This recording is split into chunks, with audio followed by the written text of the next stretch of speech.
2024 south west monsoon के बारे में आज सेकेंड अपडेट जारी किया गया है। इसके हिसाब से पूरी भारतवर्ष की एवरेज रेनफॉल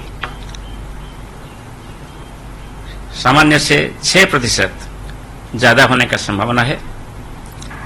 सामान्यतः 87 सेंटीमीटर रेनफॉल 5 जून से 30 सितंबर के दौरान रिकॉर्ड किया जाता है पूरी इंडिया के एवरेज लेते हुए, और इस बार इस पीरियड में 87 सेंटीमीटर की 106% होने का संभावना है।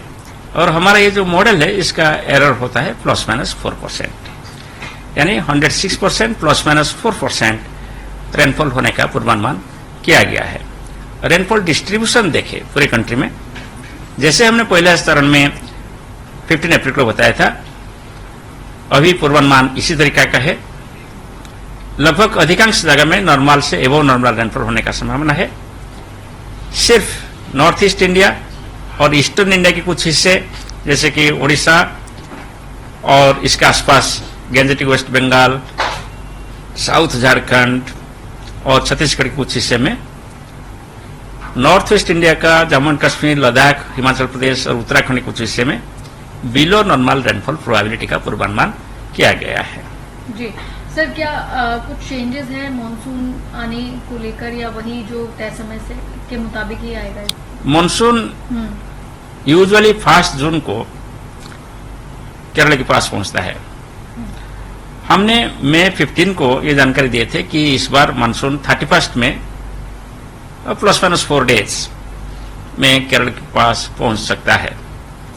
आज फिर और एक अपडेट हम दिए हैं मानसून के बारे में कि साउथ ईस्ट मानसून केरल तट को आने के लिए और नॉर्थ ईस्टर्न स्टेट्स को आने के लिए अगले 5 दिन में फेवरेबल कंडीशंस यानी अनुकूल वातावरण डेवलप होगा।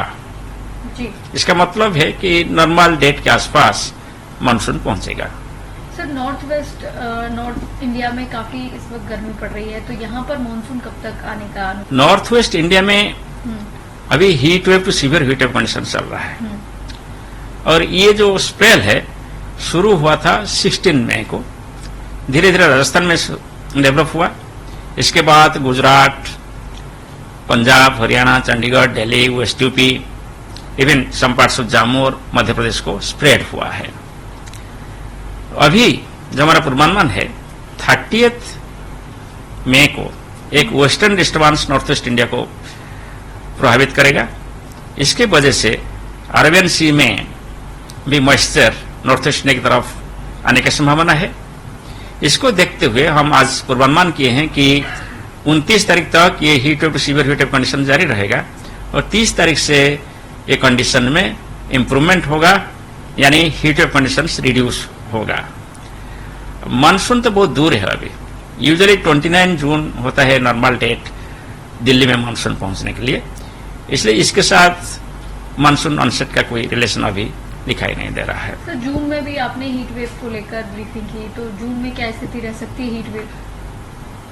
जून महीने में यूजुअली 3 दिन के लिए हीट वेव कंडीशन देखने को मिलता है नॉर्थ वेस्ट इंडिया में।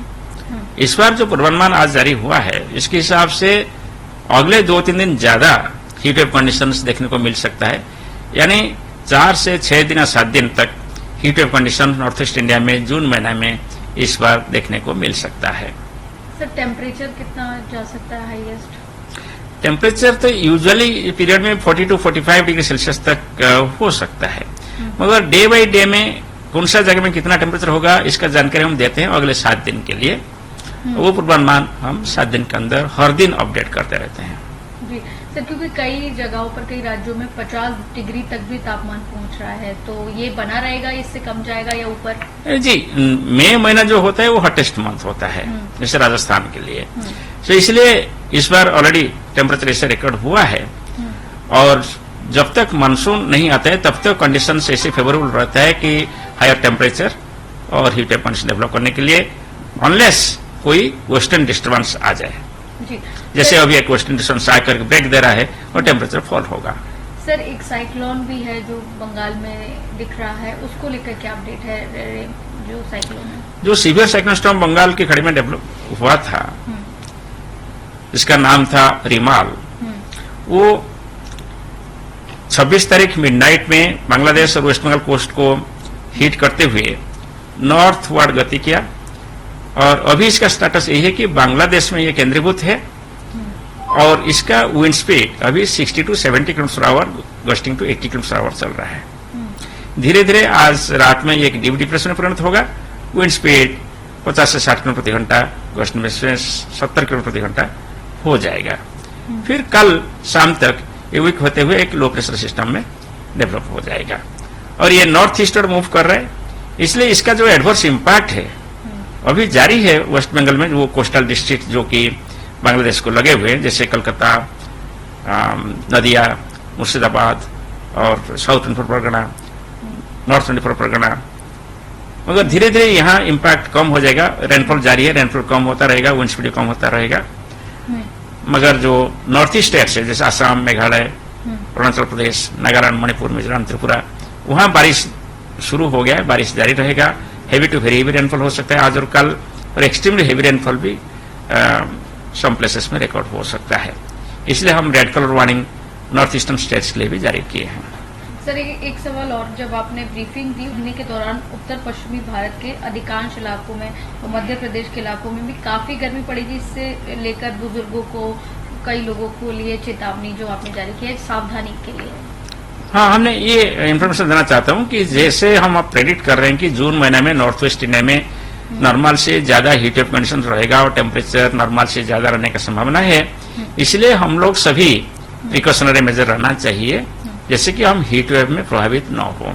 स्पेशली जो ओल्ड पर्सन है, चिल्ड्रेन है, और जो पर्सन जिसके साथ कोमॉर्बिडिटी है यानी कोई डिजीज है, वो सभी स्पेशल केयर लेना चाहिए। शेडिंग माने छाया के अंदर रहना चाहिए और वाटर की जूस वगैरह पीना चाहिए, जैसे कि हम बड़ी कूल रहे, हीट वेव से प्रभावित न हो। सर एक बार कौन कौन से एरिया रहेंगे इस जून में? North west India, north west India तो आता है कि राजस्थान आता है और पंजाब आता है, हरियाणा आता है, नॉर्थ वेस्ट यूपी आता है, बस।